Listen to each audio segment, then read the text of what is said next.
the biggest disappointment that I have about this entire debacle of a presidential election cycle. And it's the reason why I no longer am the lead blogger at politicalpistachio.com and co-host of Constitution Radio on KMET 1490 AM, is that my, I don't know, current, former friend, I call it former colleague, that's a nice neutral way to describe it, and it is factual, Douglas V. Gibbs, how Mr. Constitution, how the ultimate self-taught constitutional originalist could possibly support as big and malevolent an enemy of the United States Constitution as Donald J. Trump. How is that possible? I mean, Donald Trump is ignorant of the Constitution. He has no desire to learn about it, but he also has authoritarian, imperialistic ambitions. You know, he's all about strength. So, doesn't that indicate that, first of all, if Trump were educatable, that the more he learned about the Constitution, the more he would see it as an obstacle every bit as much as Barack Obama does? I mean, Donald Trump is about expanding executive authority, not shrinking it. He's a cosmic narcissist, just like Barack Obama is. So the more up on the Constitution that Donald Trump managed to get, the more that he would oppose it, see it as an obstacle and toss it aside. So how can a self-proclaimed constitutional originalist like Douglas V. Gibbs ever support Donald Trump? Well, here's the excuse that he uses. And it was in a comment on Facebook just this morning, just mere moments ago. Quote, "You see the election as Satan versus a clone of Satan." No, that's not really accurate. I see this election as liberal Democrat versus liberal Democrat. You want to call that, you want to use the metaphor Satan, that's more along your lines, Doug. Perhaps Persephone versus Hades would be more accurate. I see it, Douglas V. Gibbs quoting here, "I see it as a woman who is Stalin, Lenin, Alinsky, Hitler, Mao, Pol Pot, and the Star Wars Galactic Emperor all rolled into one, versus a billionaire that is pissed off at the Democrats? Who has he been attacking throughout this entire campaign? It's been Republicans, not Democrats. Perhaps he's even hurt by them because he thought they were deeper than ideology, and a guy who's slowly evolving politically and realizing a conservative world out there that he didn't know existed. You know, what planet has Mr. Gibbs been living on? You see? Well, I mean, this just bears no relation to reality at all. And it's bitterly disappointing because it's personal, because it brings it home. That this man with whom I collaborated, whose efforts I supported for constitutional originalism, educating the public about the Constitution, not reconnecting, but connecting the American people to the founding values that are at the root and that used to be the foundation of this country, could have his judgment so skewed by what amounts to little more than abject tribalism. It's sad. It really is sad, and it's tragic even. Now let me get to what was the inspiration for this exchange. I mean, my reply was as follows. In short, you're seeing what you want to see. A ridiculously exaggerated Mephistophelian caricature of Hillary Clinton and purblind, unadulterated wish-casting, utterly and completely unsupported by any evidence or proof of Trump's non-existent evolution, both of which you have to use to blind yourself to how much alike and how completely unacceptable both candidates are. And the irony, as always, is that Trump's mission, or at least its effect, has always from day one been the discrediting of constitutional conservatism and the election of Hillary Clinton. And you won't even criticize a Trump Flack's denigration of veneration for the founding document. Sad does not begin to describe it. Now, that segues to the post yesterday, Brandon Morse at Red State. Laura Ingram's site bashes the Constitution worship of Ted Cruz and Ben Shapiro. I mean, I seem to remember when most Trump supporters worshipped Ted Cruz. Fight, fight, fight! Principles! Stand on your principles! Fight for your principles! Whatever happened to that? They threw out the principles and all they had left was to fight. And they've been fighting all the wrong people on unwitting behalf of all the wrong people. Now, I had to read the article twice over to make sure I was seeing this correctly, but sadly, I was not mistaken. Apparently, pro-Trump warrior and National Socialist darling Laura Ingraham has writers that don't necessarily believe that the rights, adherence, and love of the founding document that used to keep our freedoms in check is a good thing. Which is to say, pro-Trump warrior and National Socialist darling Laura Ingraham has writers that don't necessarily believe in what Douglas V. Gibbs has been promoting for over a decade now. You see how bizarro world backwards, just insane this meltdown this fiasco has gotten? Writer Edmund Kozak, in an article titled Alt-Right versus Conservative Inc., he's admitting that he's a National Socialist.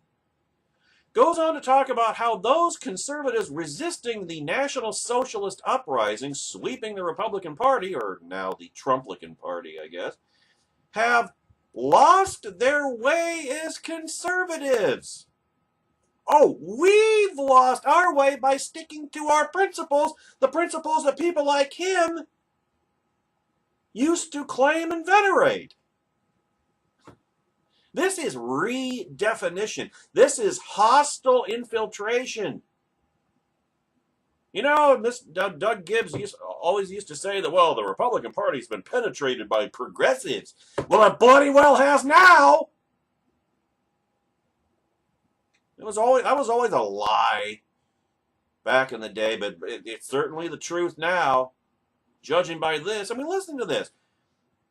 Apparently, one of the main reasons that this has happened is because those of us not getting on board the Trump train. Come on! Nice and easy! Don't look down! That's it! You're doing fine!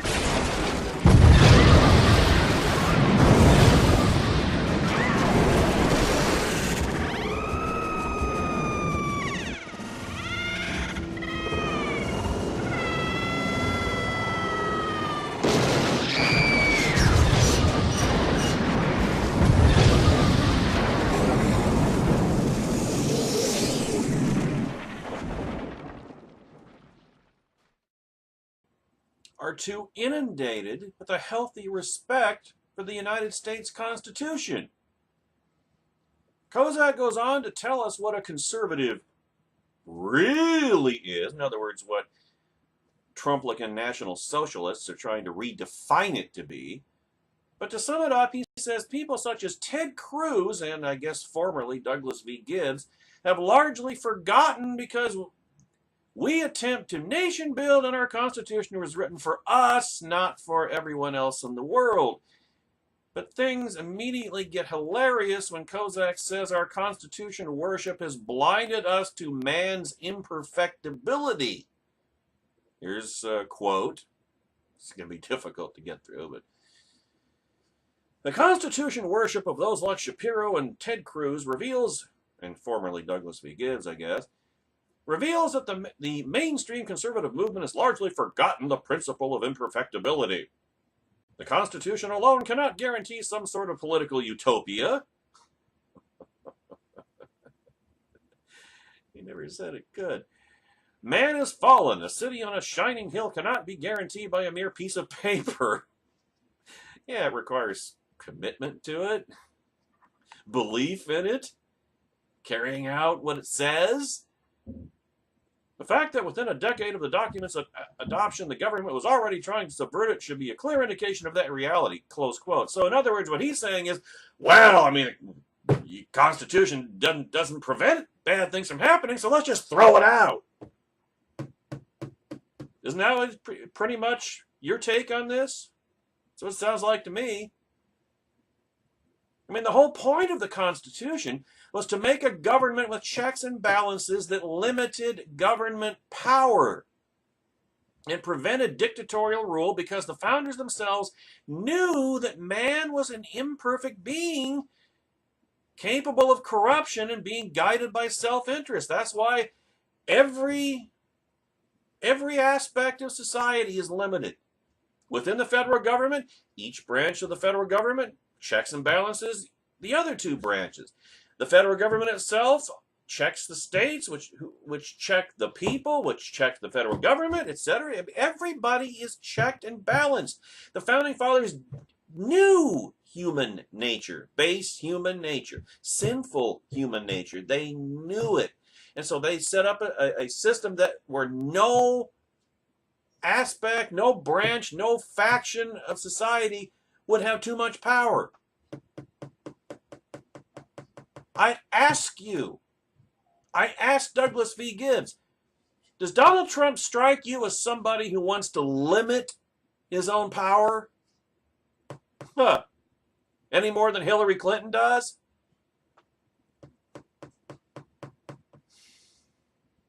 To Kozak, however, apparently our love of the Constitution means we think it's perfect.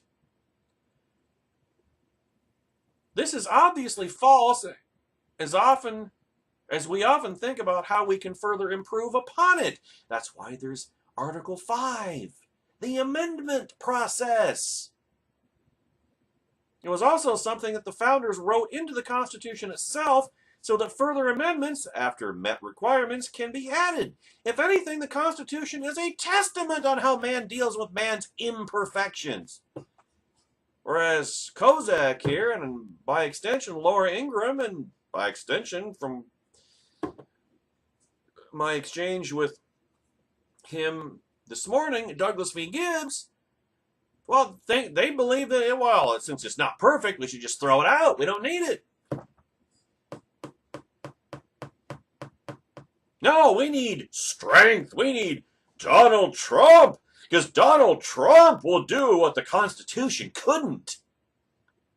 And you believe that he would. Which is, of course, the scam. I never expect to see a perfect work from imperfect man. The result of the deliberations of all collective bodies must necessarily be a compound, as well as of the errors and prejudices, as of the good sense and wisdom of the individuals of whom they are composed. Alexander Hamilton, of whom Mr. Gibbs is not a big fan, and I understand why. He was one of the earliest drifters toward statism, but Donald Trump is way more of a statist than like Alexander Hamilton ever dreamed of being.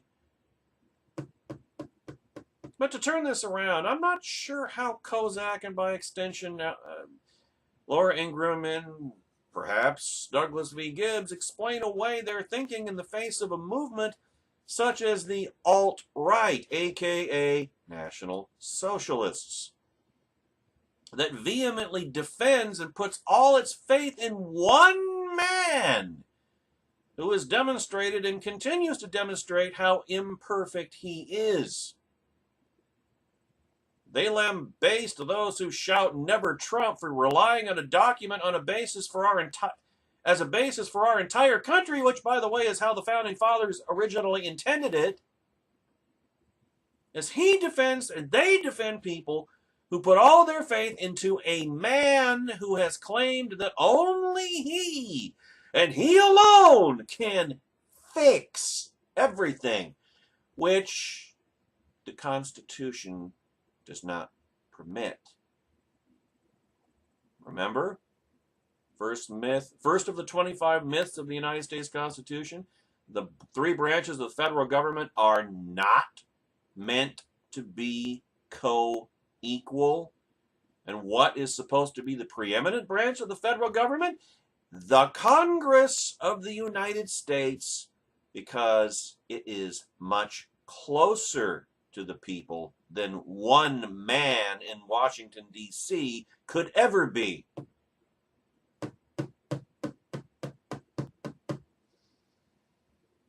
If you ask me, Ingraham and Kozak, and perhaps even now Douglas v. Gibbs, caught in their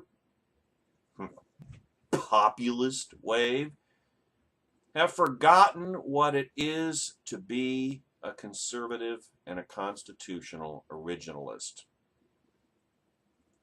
Individualism is the name of the game.